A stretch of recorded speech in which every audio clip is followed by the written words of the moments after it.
세계 최고의 창의력 수업을 자랑하는 스탠퍼드 대학교 D스쿨에서 교수로 활동 중인 제레미 어틀리와 페리 클레반을 통해 들려드릴 특별한 이야기가 있습니다. 1,500명의 CEO를 대상으로 한 설문조사에서 비즈니스 리더에게 필요한 최고의 역량으로 창의성이 꼽혔다고 하는데요.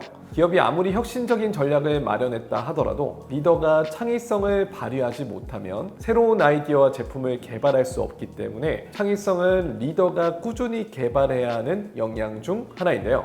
연구팀은 팀의 창의성을 발휘하지 못하는 이유를 다음과 같이 제시했다고 하는데요. 리더가 창의력을 실제로 어떻게 작용하는지 제대로 이해하지 못하는 경우, 리더가 혁신에 대한 목표를 업무 시스템에 반영하지 못하거나 바쁜 업무에 급급해서 관료주의에서 벗어나지 못하는 경우도 문제가 됩니다. 업무를 특정한 방식으로만 해야 한다는 강박 또한 창의성을 저해하는데요. 그렇다면 팀의 창의성을 높이기 위해 리더는 어떻게 해야 할까요? 제레미 어틀리와 페리 클레반의 팀의 창의성을 높이는 5가지 방법에 대해 소개해 드리겠습니다. 안녕하세요. 리더십과 인문학으로 소통하는 강사 윤성입니다.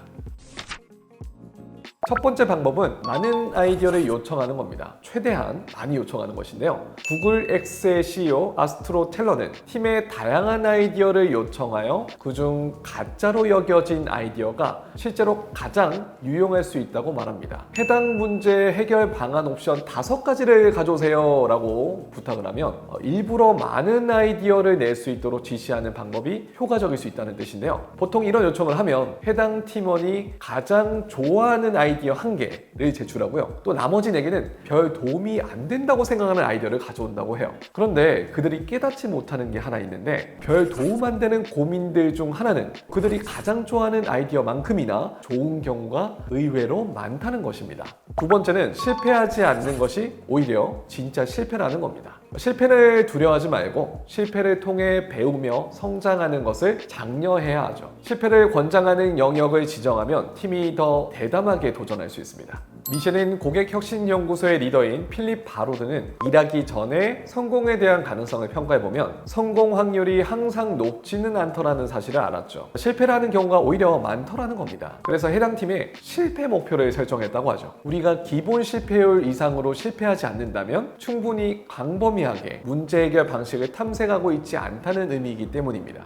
세 번째는 혁신을 위한 시간을 마련하는 것인데요. 스케줄을 미리 비워두어서 예기치 못한 상황에 대비하고 혁신적인 아이디어를 구상할 수 있는 시간을 확보해야 합니다. 대부분의 조직이 비어있는 시간에 회의하거나 미팅을 넣다 보면 스케줄이 빡빡해지는데요. 그러면서 일정을 꽤 맞추듯 하는 스케줄 테트리스 때문에 혁신을 할 시간이 부족하다고 투덜대죠. 하지만 혁신적인 리더는 예기치 못한 상황에 대비해서 스케줄을 미리 비워둡니다. 네 번째는 문제의식을 길러주는 것입니다. 조직 전반에 문제의식을 길러줘서 새로운 솔루션을 찾기 위해 문제를 발견하는 역량을 강화해야 하는데요. 이를 위해서 제안함이나 아이디어 박스, 문제 상자와 같은 아이디어를 공유할 수 있는 여러 가지 툴을 잘 보이는 곳에 두어서 다양한 의견이 모이도록 하는 것이 좋습니다. 5번째는 좀 의아하실 수도 있는데요. 바로 결정을 미루는 것입니다.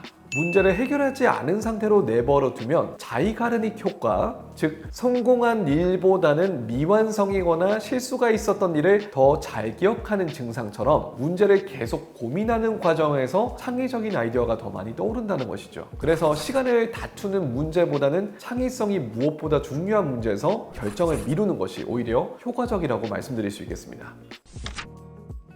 리더는 팀원의 창의적 아이디어와 혁신을 위해서 무엇을 해야 할까요? 바로 환경을 만들어주는 것입니다. 브레인스토밍과 브레인라이팅을 통해서 새로운 아이디어를 포스트잇에 무기명으로 적어내도록 한번 해보세요. 이거 왜 시키는 거야? 라고 어색해하던 팀원들도 시간이 지나면서 익숙해질 수 있고요. 이를 활용하면 팀 구성원의 성향에 맞춘 방법을 선택적으로 골라서 오프라인이든지 온라인이든지 어떤 아이디어라도 편하게 제안할 수 있는 분위기를 만들 수 있을 겁니다. 창의성을 다루는 문제에서 가장 중요한 것은 다른 사람의 아이디어나 의견을 지적하거나 무시하지 못하도록 하는 건데요. 리더도 아이디어에 대한 피드백을 줄 때는 좋은 의견입니다. 조금 더 생각해보면 좋겠습니다. 가능성 있는 의견으로 발전시켜 봅시다 라는 식으로 모든 아이디어와 의견을 존중할 필요가 있죠.